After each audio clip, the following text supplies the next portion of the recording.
When the history of the world's attempt to address obesity is written, the greatest failure may be collaboration with and appeasement of the food industry. For instance, Yum Brands, who owns Kentucky Fried Chicken, linked up with a leading U.S. breast cancer charity to sell pink buckets of fried chicken.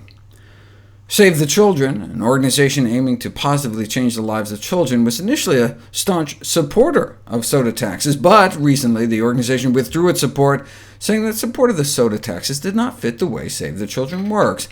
Perhaps it's only a coincidence that it was seeking a grant from Coca-Cola, and it accepted millions from Pepsi.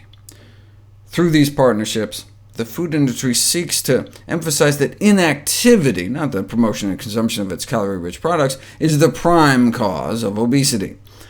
Studies like this, though, showing that obesity is rising even in areas where people are exercising more, are most likely explained by the fact that our physical activity levels are being outstripped by our eating activity levels.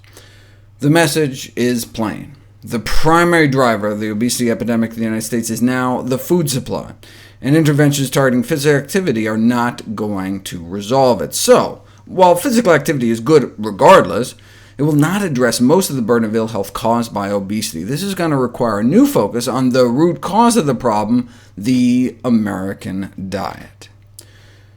At the heart of the energy inside of the obesity problem is the food and beverage industry. Put simply, the enormous commercial success enjoyed by the food industry is now causing what promises to be one of the greatest public health disasters of our time. As fast as we can rid the world of the microbial causes of pestilence and famine, they are replaced by new vectors of disease in the form of transnational food corporations that market salt, fat, sugar, and calories in unprecedented quantities. So policymakers should consider working on pricing strategies that subsidize the cost of healthier foods. First, we need to shift relative prices to make it more expensive to consume animal products compared to fruits, vegetables, and beans. Second, we need to increase demand for plant foods, which is not as easy given the hundreds of billions of dollars in annual subsidies our taxpayer dollars going to make animal products artificially cheap. The food industry will rail against the nanny state and fight tooth and nail for its right to market a range of options to responsible individuals able to make choices for themselves. It's the American way. For context, though, these arguments are no different to those used by the tobacco industry, which also markets habituating unhealthy products in pursuit of profit.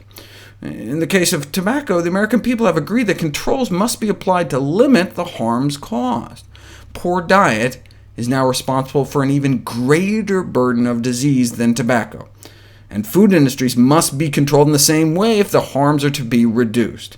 As unpalatable as this may be, the food industry would do well to strengthen their public health conscience, given that consumers are always going to need their goods, something that cannot be said for the tobacco industry. And you hear that a lot in public health circles, how we have to work with the companies because, unlike tobacco, we have to eat.